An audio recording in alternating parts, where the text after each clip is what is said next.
Hi, my name is Mattia Murray, and welcome to The Longer Road. You are on the longer road if you have multiple intersectional identities that are often marginalized. You've had to work harder to get to the starting line, and you might feel behind. I'm here to provide hope, support, and practical tips, and to let you know that you're not alone. Welcome, Sally Hardie, and I'm going to have her introduce herself. Thank you very much for having me here. My name, as you quite rightly said, Sally Hardie. I am she, her. I am the Liminal Zone Alchemist, which is one of my favorite titles and my favorite little collections of words in the entire world, which I'm very happy to go into. But in effect, I am a life coach who helps people in transitions of life. And that's pretty much all of life. That's between careers, it's between one stage of life and another stage of life. It's between all manner of transitions, that space between where all the creative goo happens. That's my zone. That's where I love being, and it's where I do my best work. And you also have a podcast with the same title. I do have a podcast. It's a very new podcast. So my zone of genius, I guess, is safety. It's trying to allow people their expression of safety within themselves without reaching for that externally. And it's something that I've had to employ while creating my podcast, which has been universally nerve wracking in lots of different ways, also because I've had to rely on other people. And that's a challenge for me at the best of times.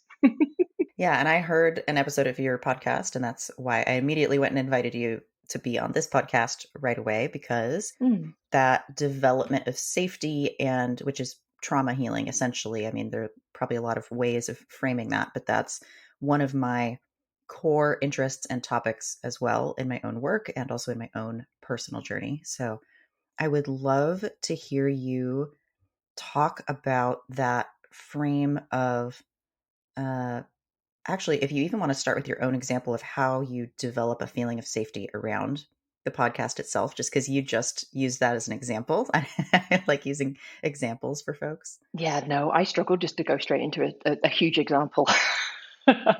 So I think for me, one of the most fundamental things is before moving into a new product or moving into a project or moving into a space, if I know it's coming, I prepare what I like to call my stretch and recovery plan.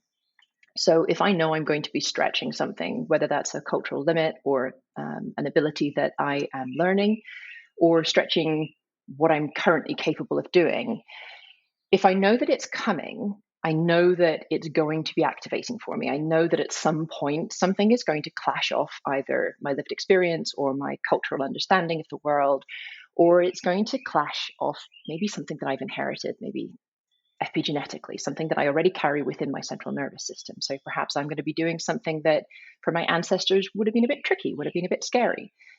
And when I know that's coming, I can plan for it. And I know that that activation requires a recovery afterwards for the stress cycle to be completed.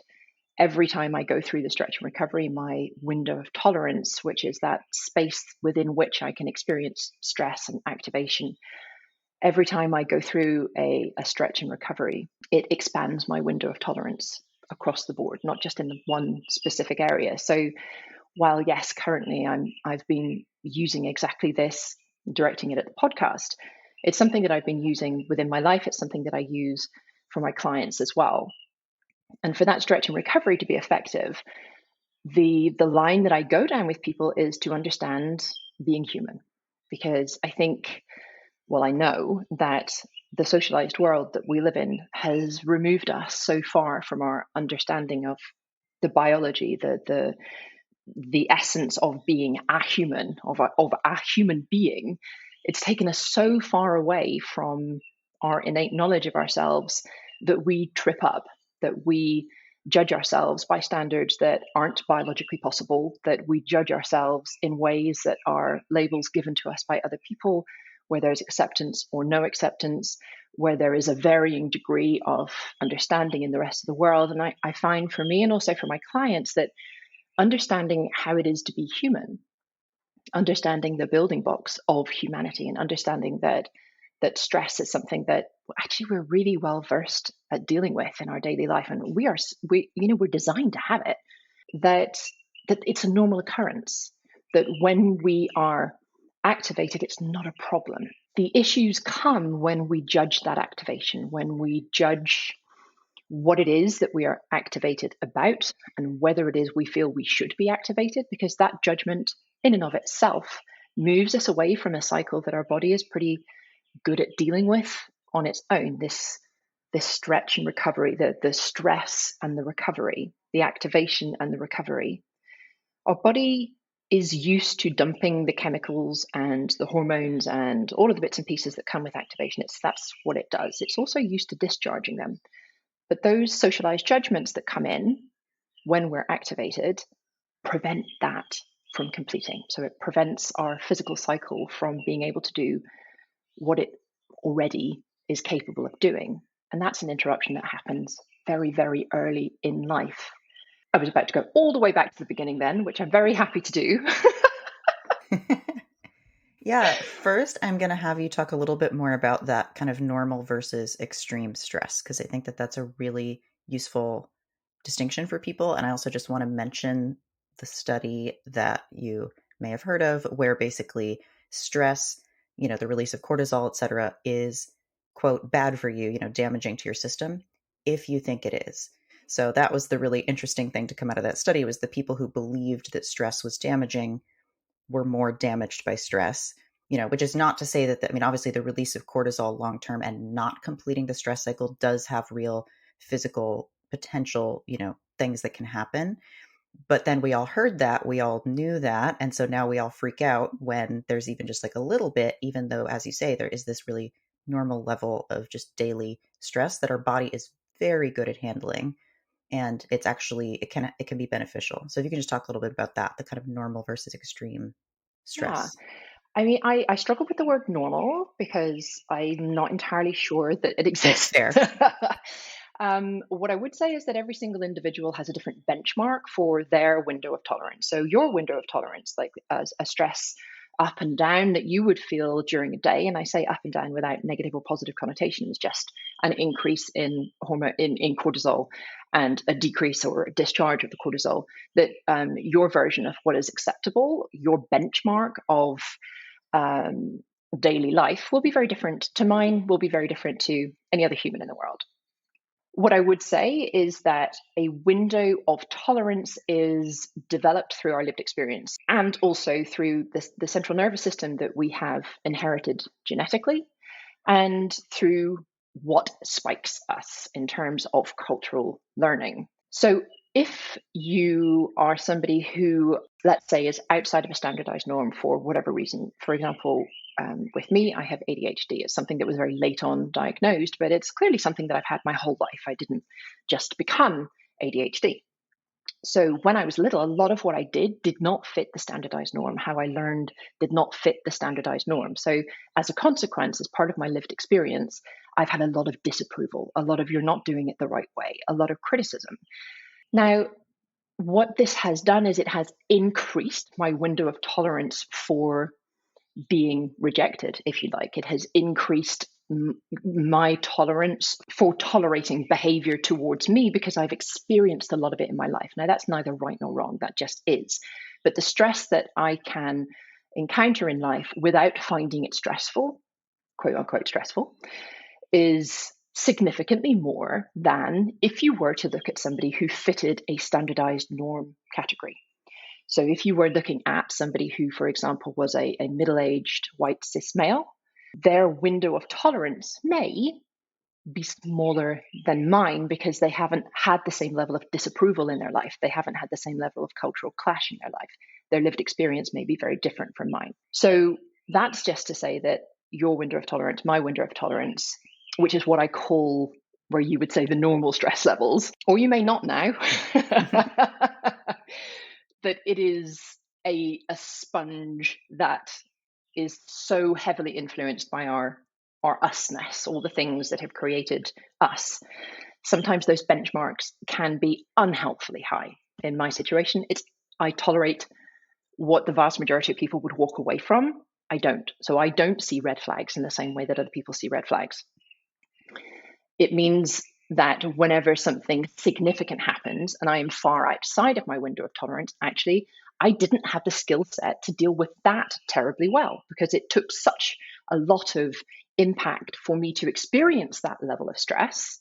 My benchmark, my window of tolerance was so great that if I was over it, it was a real big fuck up, like something huge was happening. And I didn't have the skill set to deal with it because I just hadn't experienced that very often. Most of us don't, but most of us would have had like sort of walkways into that by having peaks and troughs, by having, let's say, moderate levels of stress or cumulative levels of stress that allowed them to experience a more significant outside of window of tolerance stress. I don't want to get overly kind of twisted up in the words here, but I think it's easy enough to understand if something happens in a peak, something like a big life significant shock happens, like a car crash, like a death, Hmm. like some sort of an exposure to something that fundamentally rocks or changes your life, like maybe an illness diagnosis or something like this. That high level, that outside of your window of tolerance, can be recognized in a number of different symptoms.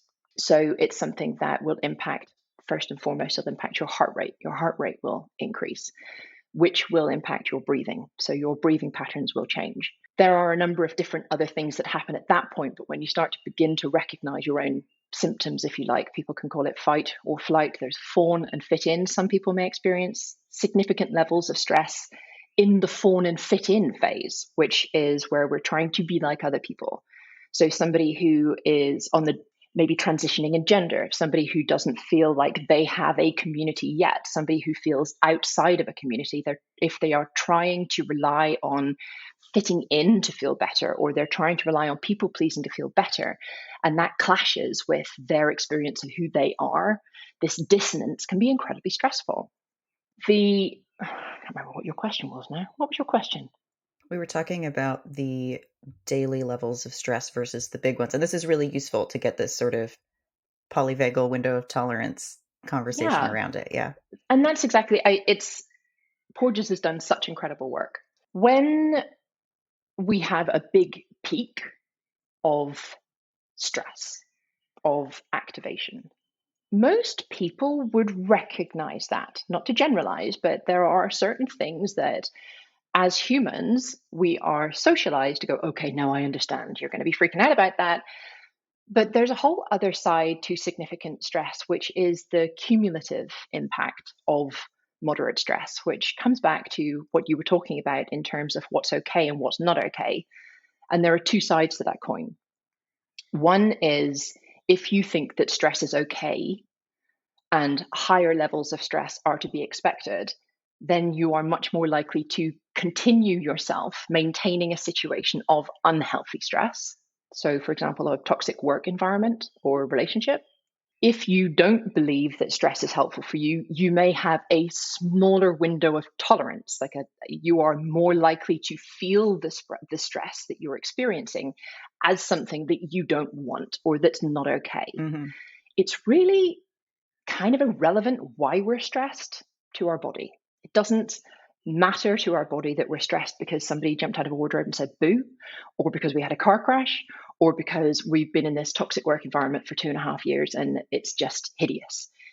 Our body doesn't, it's not that it doesn't care, not by a long stretch, but it doesn't pull apart social to cultural to lived experience to anything else. It's just, this is what I am experiencing.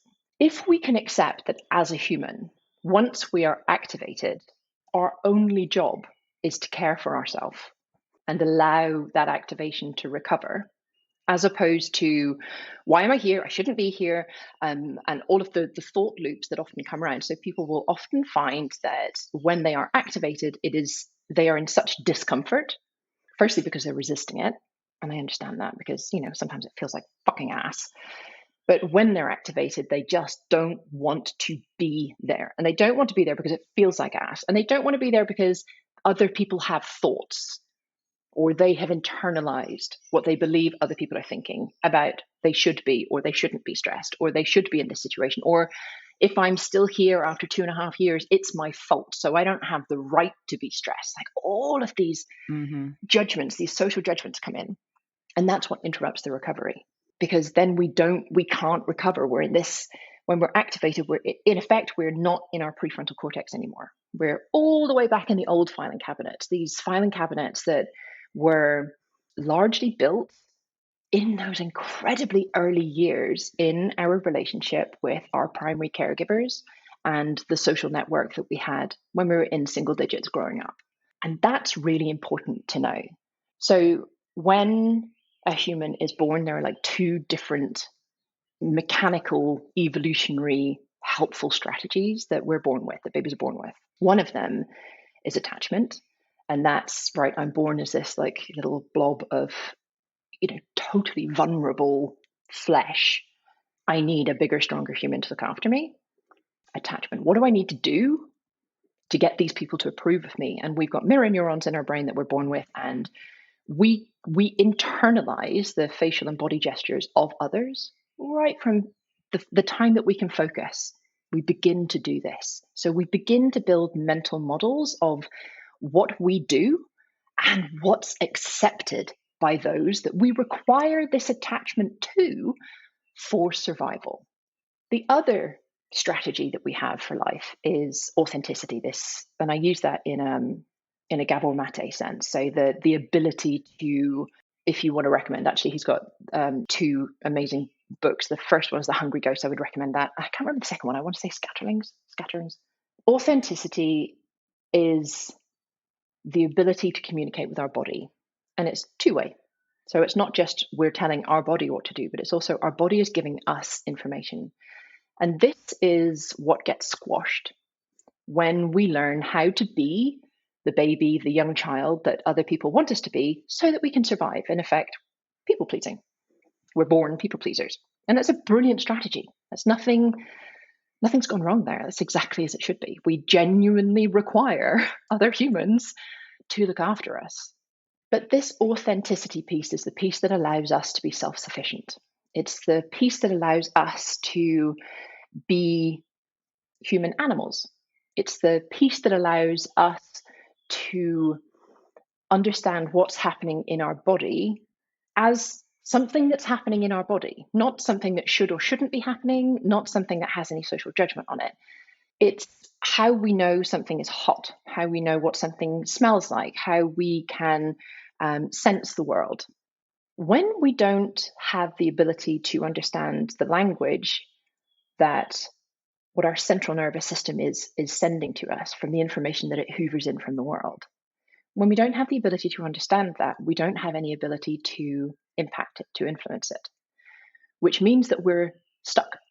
We're stuck believing that the strategies that we have when we're little to keep other people happy, to please, to appease, to be taken care of, to survive, those strategies are the only strategies that we have. And if we try to challenge those strategies, it upsets our central nervous system because it hasn't had the opportunity to learn any better, to learn any different, to learn that we are self-sufficient creatures. When we challenge that people pleasing, when we challenge that behavior on a surface level and on a thought work level, without appreciating the fact that our body put them in place to protect us, to serve us, when we don't have the language that we can use as our own safety net, as we learn how to be us, then we're sort of stuck between a rock and a hard place. We're either in this deeply uncomfortable life where we please other people, but it's very unsatisfactory because we don't any longer require them for survival, but we think that we do. And if we try to be us, if we try to be our authentic self, express ourselves exactly as we are, the fact that we're clashing against this lived experience, this sort of cultural rule book that we have built up in those early years is tortuous and it's activating. And the more activated we are, the less capable we are of thinking in our prefrontal cortex, the more likely we are to be back in the old habits. And it's this just self-licking lollipop of I'm wrong. There's something wrong with me. Nothing could be further from the truth. And is that partly what you were finding with publishing the podcast and starting to do that? Because I imagine that by that point, obviously, as you are now, you've already done a lot of layers of that work, right? So, but it, when we are more public or kind of continue doing things we haven't done. That has been certainly my experience, that I was like, oh, I thought I had dealt with that little thing right there, but here's another version of it. Yeah, like another ring in Dante's Inferno. Oh, deep joy. I think it's, this is my work. This is what I've been given in life to continue to work through. And the more I work through it, the more flexible and nimble and experienced I am at helping my clients work through it. But I knew it was coming. So I knew this level of visibility was going to jangle with everything in me, because my childhood strategies were people pleasing and hiding. So I was the professional chameleon. I could be anybody. I could be, who do you need me to be? I'll be them. I'll be them. I'll be them. It's exhausting, but I could do it. I still can do it. It's a really well practiced skill that my brain and my body had decided was keeping me alive. So when I put that down and I go to be me and have opinions on things where other people may disagree, or other people may have thoughts about me, or somebody may say something mean, or somebody may, 1,000 different things. When you are more visible, there is more opportunity for that. So I was able to put in place, like I said, my stretch and recovery plan, but part of that also is protection, that I'm not hiding within my childhood strategies, but I'm also a human and I'm fairly empathetic and I do have feelings, and I'm never ever going to negate any of that. So if somebody says something truly unpleasant to me or threatening to me, I am going to have a response to that. And I may also have a reaction. For me, the two are different. A response is something that um, has my brain and my body engaged in it, and a reaction is a very defensive something, so something that does come from an old strategy. So I may well have both. What am I going to do with that? So I thought about the things that may happen, not in a worst case scenario type way, but just in a, listen, okay, my voice is going to be out there. What are the fairly logical, and I did all this when I was very calm, so I was thinking, well, Right. what are the things that are likely to jangle? What are the things that are likely to crash off my lived experience, my cultural understanding of the world? I am pushing limits here. So I know that at some point I'm going to be activated and probably something is going to happen. So I want to have, mm, I was going to say contract. I almost like want to have a contract in place with me for how I'm going to treat myself when that happens, but also aware of, I like to think of it in terms of like hazard and risk. So if you think like a hazard is a pothole in the road, and the risk is how close you want to get to it. So I know that the pothole in the road is there, and I get to choose where I put those cones around it. I can put them closer to me, I can share less. I can put them closer to the pothole, I can share more. But at no point am I planning to go into that pothole. At no point. So I think that ability to make a plan in advance when I'm calm and I'm loving and I know exactly why I'm doing this, why I'm creating this podcast, is that when people feel safe and able to be themselves, able to fulfill their expression of self, it's just the most beautiful, glorious, wondrous gift to the world. And it's astonishing that we just don't know how to be human. So if I can allow or give knowledge that people can take what works and leave what doesn't, if they can pack this into the building blocks of things that really should be taught in school and go, okay, right, oh, hang on a minute, the fact that that was stressing me out, that's not a problem. That's not a character flaw. That's biology Yeah. and neurology. That's being a human. Oh, fuck.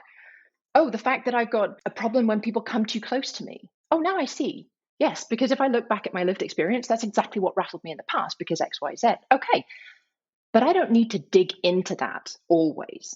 Like I was trained as a psychotherapist many, many moons ago, and it's something that I moved away from. I don't practice now. I have taken what worked from my learnings and brought it with me, but I don't practice as a psychotherapist because, well, for a number of different reasons. One was I felt certainly in Britain at that time there was a lot of codependency build-up, and that couldn't be further away from what I'm aiming for in the world. And secondly, a lot of looking back and digging and digging and digging and redigging over the same things. And there is purpose to understand where we have come from, to understand our his story, our her story, our their story.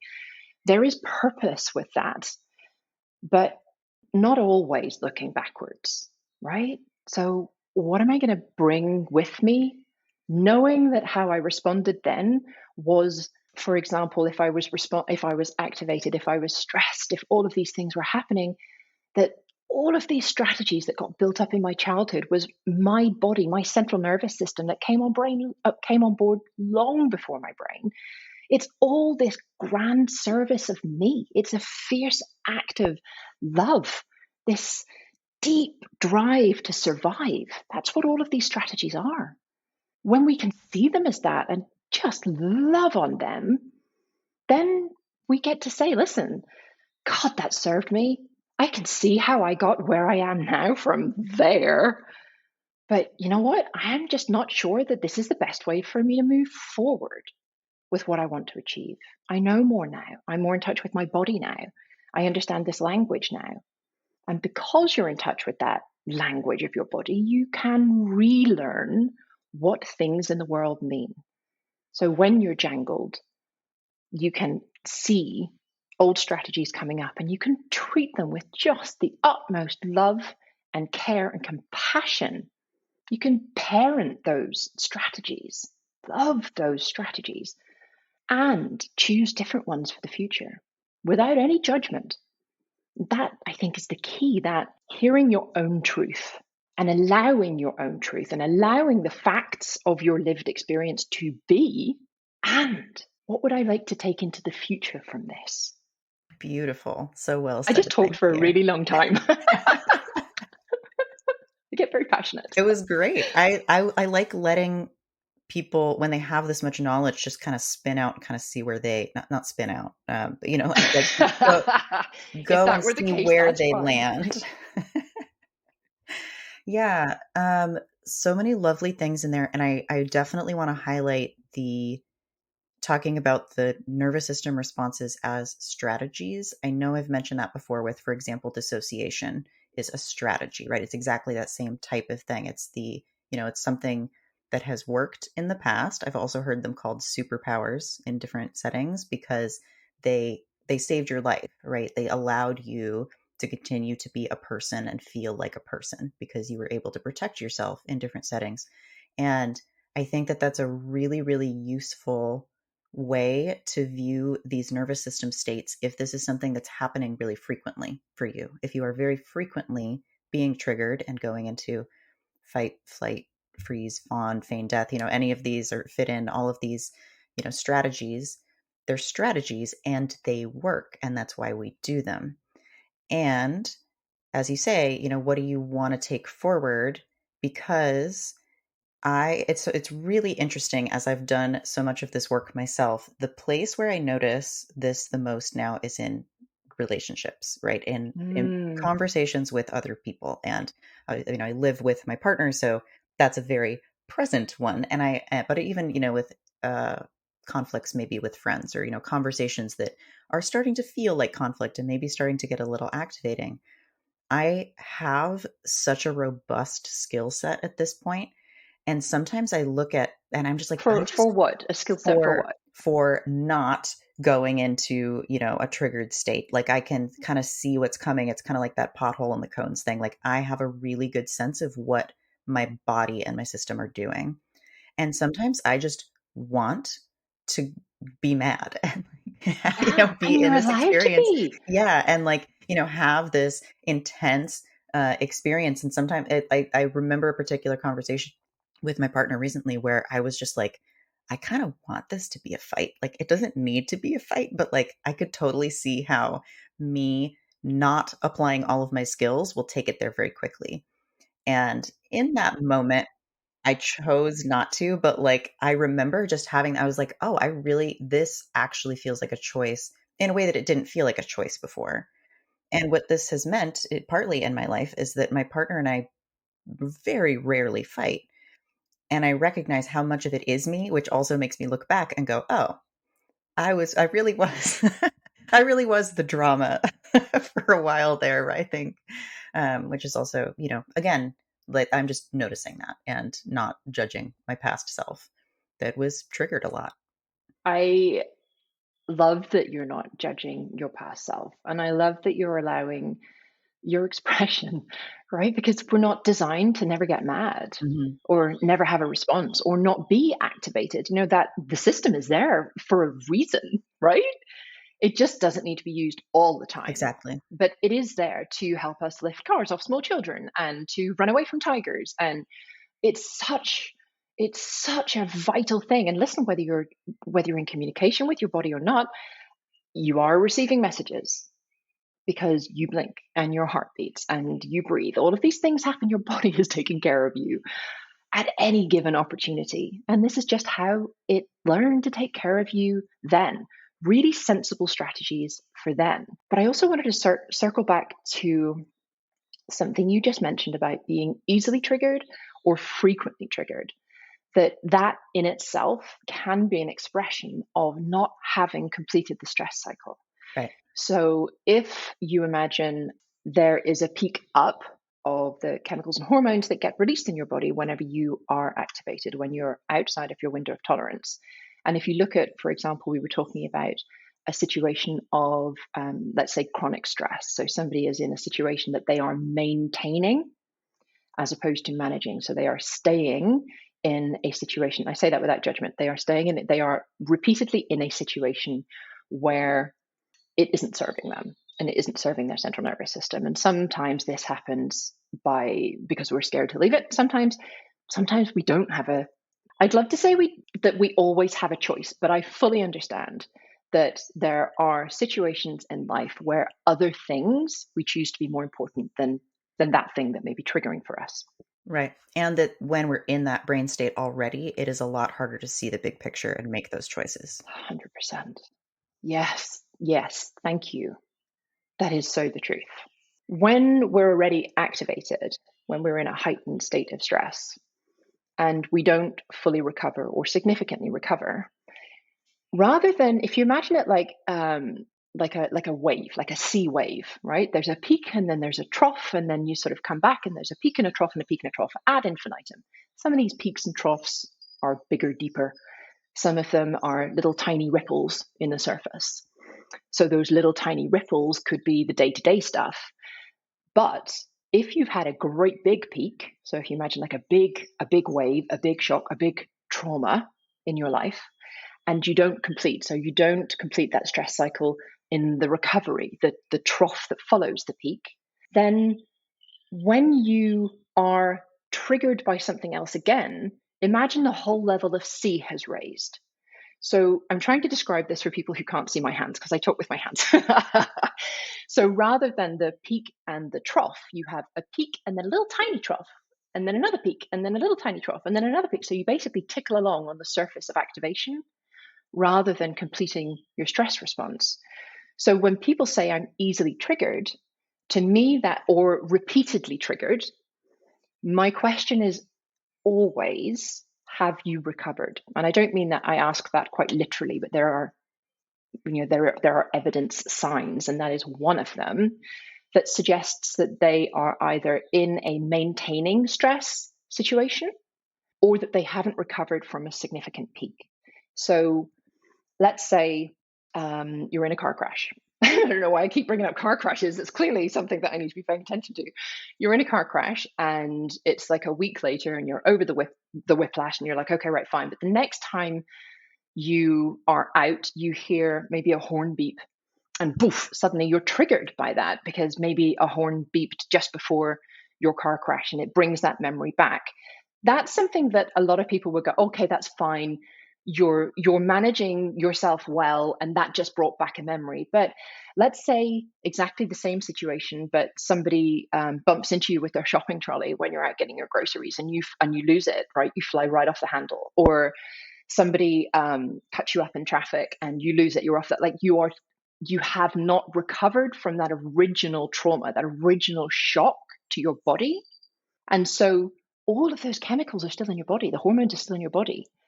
So anything else that gets added, your response is going to be disproportionate. Your inside knowing of what that situation means, like it's a shopping trolley, it's fine. And your external presentation don't match. Yeah. Can you talk about strategies for completing the stress cycle? Yes, I'd love to. So, firstly, it's recognizing that it exists as a human thing. Like that's like the 101 of this. This is a human thing. This is not a character flaw, it's not a personality trait. Activation, stress, trauma, how your body responds to it is a biological, a neurological thing. It is because you are human.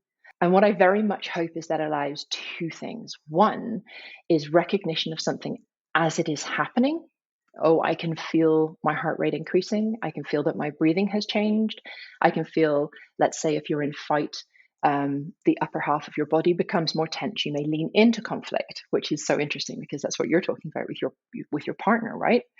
And it can be in lots of different degrees. It doesn't have to be what society may call aggressive. There can be lots of microaggressions. There are like so many different ways that that can get bundled up. Or if it's flight, if that's your predisposition, then the lower half of your body may be tingly, may be tense. It may be like you're preparing to run away from something, whether that's what you choose to do or not. You may lean out of conflict, avoid conflict. There are obviously markers for freeze as well, one of which is disassociation. We get very, very confused. Doesn't feel like we can make a decision. Our brain feels like white noise. And there are the fawn and the fit in, which are the sort of the lower but no less significant indicators that we're stressed. So the first thing is just to recognize that it's happening. And the second, with the knowing that this is a human thing, not a me thing or a you thing or anything to do with race or anything to do with gender or anything to do with anything like that. It is a human thing that we can accept it. When we're activated, like I said earlier, it doesn't matter why. It just doesn't matter. There is no point trying to thought work your way out of it because your prefrontal cortex is not the boss of your brain. When you're activated, it's all the old programming, all the things we learned in childhood, all the things that we inherited. Mm-hmm. That radical self acceptance allows us to be in communication with our body. Commune with your body. Ask it. Ask yourself, what, sweetie, all this shit's going on. There's something happening in it. Well, this is how I talk to myself. It was like, there's something happening right now. I literally use that word. There's something happening in my body right now. I acknowledge it. Okay. Maybe I know why, maybe I don't. No judgment, no thought work, just there's something happening in my body right now. I have sensations. They may be uncomfortable, they may be fine, but something's happening in my body right now. What do I need? What's going to serve me right now? It's really helpful if in advance of this, and if not possible, then that's absolutely fine. It's not a prerequisite, but it's just really helpful if you have like a go-to list of things that really nourish you. For me, I mean, it's very cliche, but being in nature is just so therapeutic for me. Being with my dog, being with animals because they are alive, but they don't have judgment. So I find that very helpful from a co-regulation perspective. There are certain people who I would choose to be with and certain people who I would not choose to be with if I were activated. There are certain activities. So I make wooden spoons. Whittling is something I find very therapeutic. So there are things that I can lean on when I've got them in a list. The reason that's so helpful is firstly that I've cared for myself ahead of time. So that list represents something to me. And secondly, when we're activated, if we ask ourselves, what do I want to do? It can be like opening the door to a big, huge aircraft hangar of, I don't know, Yeah. because our brain isn't capable of imagining something that would help us without buffering away from the situation. So if I use an example like, let's say, eating. So eating is something that can move us from our sympathetic nervous system into our parasympathetic nervous system. Not for everybody. Everybody has different things that mean something to them, that soothe them. But if we take eating, for example, when I'm activated, I may eat because I don't want to feel what I'm feeling. So that's coming from judgment. Like, I don't want to feel this. I shouldn't be feeling this. I want to not feel this. But I could use exactly the same principle. Like, I know I am activated on my list is eating. Okay. To soothe myself, I am going to eat. When it's on a list of things that soothe you, and you focus your what is working within your brain to look at that, you may well think, actually, noodles, oh my God, or chicken soup, because that's just the most nourishing thing, or whatever it is. Maybe there's like a childhood friend's, mother's, granny's, aunt's, dog's, best friend's wife who used to cook the most amazing chili or something. There is a thing that nourishes your soul, not just puts you into a different state. So when you have that list, it's helpful that you've cared for yourself in advance, but also it's helpful if your brain isn't necessarily firing on all cylinders, for you to have something that you can look at so that you don't have to think, right? That you can just look at them and like, oh, okay, I know if I go out for a 45-minute walk, no matter if it's raining, I know categorically, even if I have to take myself out kicking and screaming, that I will feel better afterwards. Equally, for somebody else, that might be, their worst nightmare. And actually, what they want to do is go and sleep for 3 days in bed. Perfect. Do it. Know what your body wants to be soothed with and honor it. That begins this process, like that self acceptance, not judging why you're activated, begins this process of recovery. The honoring of yourself facilitates the recovery. But I think the key thing to know is that, because a lot of people think, oh, well, if I'm recovering, then it's like it's a spa day, or it's a, lunch with friends, or, whatever. Clearly, I'm not into spa days. I said that with such derision. Apologies for anybody who is. But the recovery section itself will very often feel almost as awful as the activation. And I think that's what catches a lot of people out, because they think that healing feels good. Yeah. So they're anticipating the sort of the angelic, now you are healed. And or no, largely because what we are doing within recovery is something that society disallows. So society has judgments on something. So all that time we are in recovery, chances are we are also slightly activated, ironically, by the act of choosing ourselves, of honoring ourselves. That is an act of revolution that, if you know beforehand you're moving into as recovery, it's a much smoother ride, but it may not feel great. And I just like to warn people in advance because there is this sort of idea that, like, oh, I'm going to feel better. I'll sleep for half a day, and then I'll wake up and I'll be fully productive, and I'll be smiling, and I'll be totally engaged, and I'll be able to go back into the same situation I was before. Mm-hmm. And the purpose of this in your body, the purpose of the activation, is to alert you to something that you perceive as a threat. Once you've completed the recovery, and it's not like X plus X or X minus, it's not like an exact science, but when you're at a point where you feel you can think clearly, then you can look back and, honoring that lived experience, honoring that you were activated, you can look and see if there were any flags before that point that you walk straight past. If there were thought errors, because now we're at a point where our prefrontal cortex is back online, we can do thought work, we can do mindset work. We can look at that situation and go, hang on a minute, was that a childhood reaction? Oh, okay, that might be something that isn't serving me. And in that calm place, when you've recovered, when you have gone through that process of honoring yourself, of honoring your body's strategy to survive, that love, and see it as just this massive big central nervous system hug that sometimes feels like ass, but the motivation is always good, I promise. When we're at the other side of it, for want of a better expression, and all of this space is liminal space, right? It's the goo. When we're at the other side, we get to look back at how we got where we are without judgment, with huge compassion. And like I said, honoring our lived experience of the process, and decide whether that's something that we're okay with. So am I okay that I felt so angry about that? Actually, 100% I am. That is totally, yes. Right. I should have I been feel that angry. incredibly strong. Yep. Yeah. Or we can look back and go, actually, I can see how what was happening around me and what was happening within me aren't a values match for me, or it's a disproportionate thing for me. It's not something that is going to serve me in the future with me being who I want to be. and being the author of my life.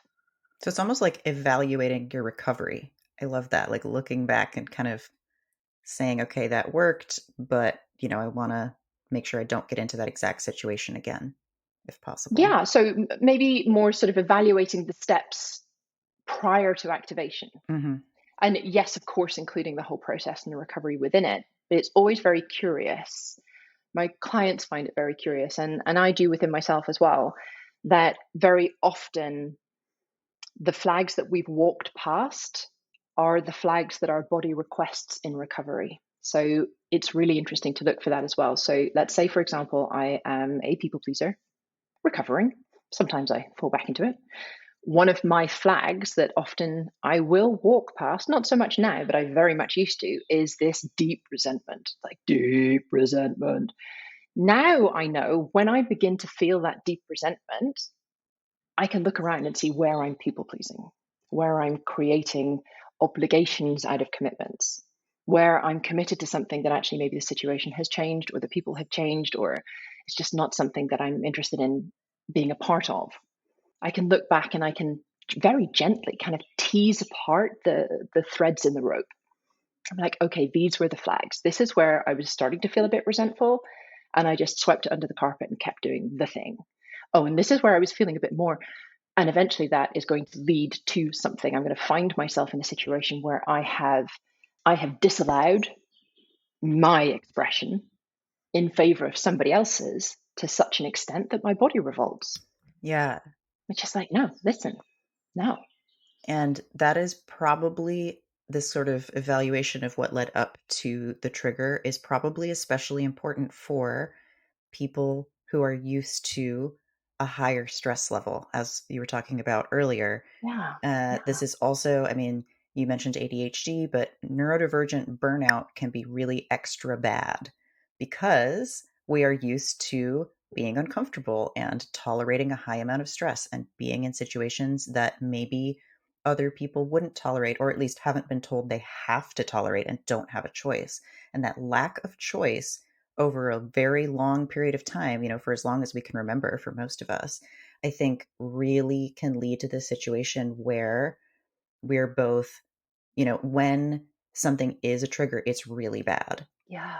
as you said. And you said that, but I'm just like pulling that out because I think that's such an important point along with this recovery process is sometimes the recovery part is harder and feels more like ass and takes longer. Like when I am triggered at this point, you mentioned the like 3 days in bed, like I'm kind of there because at this point, when something does get me to that point, my recovery takes a long time because at that point, my nervous system is really pushed, you know, way beyond a stretch. It's that snap. I hear no judgment in what you're saying. It's just that this is the hand of cards I got, and this is how I'm going to play them. Right? This is Yep. my body. This is how my body reacts. And over time, that recovery period may decrease, or your knowledge of moving into a situation that's a high trigger, unless it's a like a genuine surprise, may come earlier. Yep. So you can prepare for it if it's a situation that has to happen for whatever reason, or you can prevent it, and not in an avoidance sense, but you can be like, oh, hang on a minute, I can see what's happening here. I'm repeating patterns. But do you remember when we were talking about and this just knocked when you were talking about the ADHD burnout? When we were talking about like the big wave, if you don't recover, you tickle along on the surface, you're up, and everything just kind of keeps topping up the water in the glass. You never drain the glass down. I'm mixing metaphors here, but I trust you and your people are going to be with me on this one. What happens if you don't recover? Which most of us don't. Most of us will take a break and we'll get sick, right? We'll go on holiday and we'll get chest infection, or we'll get shingles or something unpleasant. If those breaks, if those spaces where our body cannot allow itself to decompress, usually in an unpleasant way, if those don't happen, what does happen is that the knocks that your body have been giving you, like the knocks on the door, like, listen, some shit's going down here and you're not paying attention. Listen, hang on a minute. I don't like this. Listen, hang on a minute. You're not listening to me. If you're not listening to me, I need to yell louder, right? So if you imagine like a kid that needs to go to a toilet, it's like it'll sort of jangle off your shirt, and it would be like, I need to get, and then it'll be like, no, I need to go, no, I need to get, and then there's piss everywhere, right? So imagine that in your body. So your body's going, please pay attention. Oh no, hang on a minute. No, you please pay attention. And we're walking past these flags, or we're maintaining a situation, whether we feel we have a choice or whether we don't feel we have a choice. The situation is being maintained where we are in that chronic stress. Eventually your body knocks so hard, realizes that you are not listening. It takes control. That is when people go off work chronic sick, because their body has just gone, screw you, motherfucker. I love you enough to take you down. Yep. So it's like this kind of, I imagine it like a lasso or something that catches you around the legs, and this lasso of love that just takes your health away. If you are not prepared to listen to me, I will make you, like, you will not be able to continue with whatever it is that you're going through. I will give you a massive big fuck off dose of depression. That will sort you right out. Or I will, you will get shingles, or you will not be able to focus. Your eyesight will start to go, or your insides will start to give up, because you have to listen. There is a physiological impact to not listening to your body. And I find it inconceivable that this is not knowledge that we all as humans know. Right. I mean, it's just so, I say obvious. It is obvious when you know it, but when you don't know it, it's just not something that is talked about. Yeah. And I love that you are.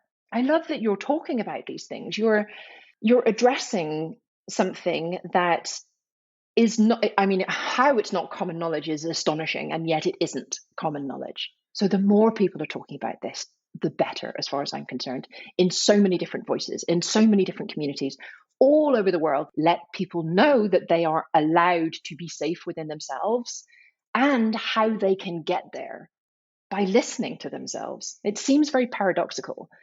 It is the easiest, shortest, hardest, longest route. Great book title. Save that. It actually goes really nicely with the longer road, but I can't remember exactly what you just said. That was fantastic. Yeah. So I do want to start wrapping up, because I feel like we both could talk about this a really long time. I do want to mention that your body giving you louder and louder signals. I'm autistic, and I have had lower interoception. I have worked on that a lot. I think my interoception is actually okay now, but where I notice it is that it is still an active process for me. And if I don't pay attention, I will just literally not notice that I'm hungry.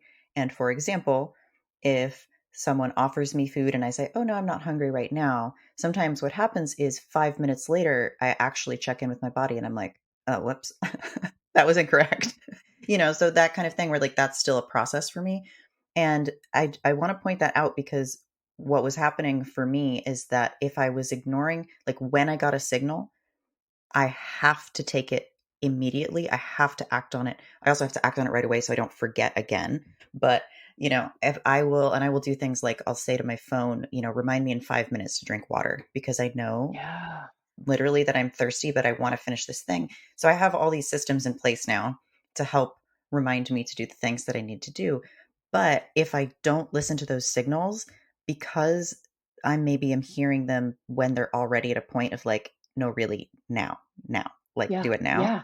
If I ignore that, it tips pretty quickly into my body's just going to shut me down. And I also have like low heat tolerance, for example. So by the time I notice that I'm starting to overheat, I'm like a little bit away from an actual heat stroke. My body is just not going to do it. And the other thing that my body was doing was, if I was trying to make myself do something I didn't want to do and I was ignoring these signals, I was getting migraines, literally. And it was so annoying, because I'd Mm. be like, if I was making a decision, for example, to not go to do something I didn't want to do, but I felt obligated to do, I had to pay attention to my body's signal that was like, no, no, don't do it. This is before I knew I was autistic. So it was like, I didn't realize, maybe that actually was too much for my nervous system, even though everybody else was like, oh, it's not a big deal to go to a party. My body was like, I can't do that today. I'm not going to do that.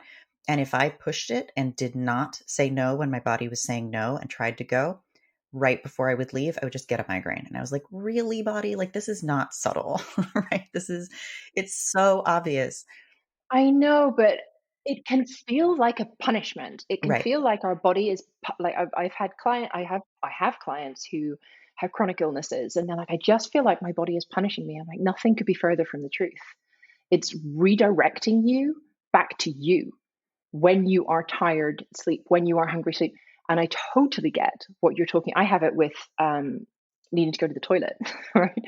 Like by the time I'm like, oh, I should probably go. I mean, I'm in trouble. I'm in trouble on the way. But, it's like the more it doesn't necessarily stack up. That the more we practice these things, the easier they get. Like that we can catch those signals earlier because sometimes there are processing differences. And I think it's beautiful that you brought that up. Exactly. What I would say is that I have a number of interoception exercises, and I particularly love interoception because there's a circuit between there's a circuit of communication that does not involve like meaning making or feelings Hmm. in emotions.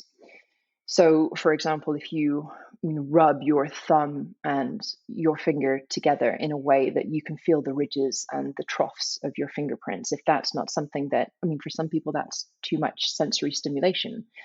But for me and for people who this is enjoyable for, what you're getting is information that is pure data. And if you have practices in place where your body gets to access data, like the temperature of air as I breathe in on my nostrils and the temperature of air as I breathe out, feeling the surface of something, looking to see, using your senses without any meaning making, just to notice it, Yeah. can make the transition to internal interoception a little easier for ADHD minds, for autistic minds, because it's like a sort of a bridge. So it allows neurons of communication to form without a requirement to do something like you're hungry, you need to eat. Your bladder's full, you need to go to the toilet. Like there's no instruction in there. It's just data. So I would offer that to you and to your listeners if that's helpful as a beautiful way of engaging with your body that doesn't require anything other than intention. I love that. I love the data because that's actually how I experience most emotion states anyway, is a complex amount of data. And I can feel sometimes how my cultural mind is creating that into the meaning. It's not an automatic process for me. Yeah, So I love that just, focusing on the data that you're receiving without trying to make meaning of it and just this is what I'm noticing, and the more we do that, the more we have access to it. And I think for some people there's an element of safety there as well if they have not been feeling safe in their body for a long time, if they've been not completing the stress cycle. yeah, Just taking in the data can feel unsafe, so doing it in little ways that's not attached to any big stakes is a great way to just dip the toe in and start to feel a little bit more of that data. 100%, 100%. Beautifully put. Yay. All right. So I will put in the show notes both the book you mentioned and also Porges, because we mentioned him. Anytime we mention like a name or a book, I always try to put it in there so people can find it easily. And where can people find you? Oh, I mostly hang out on Instagram. I'm Sally Hardie underscore coach, SALLYHARDIE underscore coach. And obviously, I have a podcast, which is the Liminal Zone Alchemist, which I'm very much enjoying. And I would love to offer you this one more book that if you are interested in the window of tolerance, or if you're interested in the completing stress cycles or working through these things. And the book is called Widen the Window, and it's by Elizabeth Stanley. And it is my first recommend for anybody stepping into completing recovery cycles. I think how she explains things is very accessible. It's a big book. Please don't feel like you need to read the whole thing. Um, It's a very accessible book, but it also gives a lot of other references. So if you're particularly interested in one element, she will mention either a book or an author or some form of paper where you can go and you can do some more research. So it's a lovely kind of, it's challenging, but it's also entry level, if that's not a patronizing thing to say. No, that's great. Thank you. So yeah, I'll put that in there as well. And also all your links so people can find you. Thank you so much. Thank you so much. This was fantastic. And I feel like you really laid out some things that I've been talking about in little bits and pieces here and there. So I think getting that this is such a core topic. It's something I really want to keep coming back to and keep simplifying for people, and just this work, the work to work with your system and love your body and love yourself and be able to function in the world. The more we do that, the more we can bring forth that authentic self and actually express ourselves and make art or do whatever we want to do, start a podcast, do all the things we want to create in the world. That requires some modicum of safety, or at least being able to return to it. And it's not all or nothing. We don't have to heal before we can start putting things out there, but there is this element that it's a lot easier to put more out there when you feel safer, for sure. 100%, 100%. And you can plan for activation. And as you say, plan for that recovery as well. Love it. Thank you so much. Thank you so much for having me. It's been absolutely gorgeous. Thanks for listening. If you know someone who would be helped by this podcast, please share it with them. And I'd love to hear your thoughts and suggestions at mattia@mattiamurray.com. That's MATTIA at MATTIAMAUREE.com. Thank you.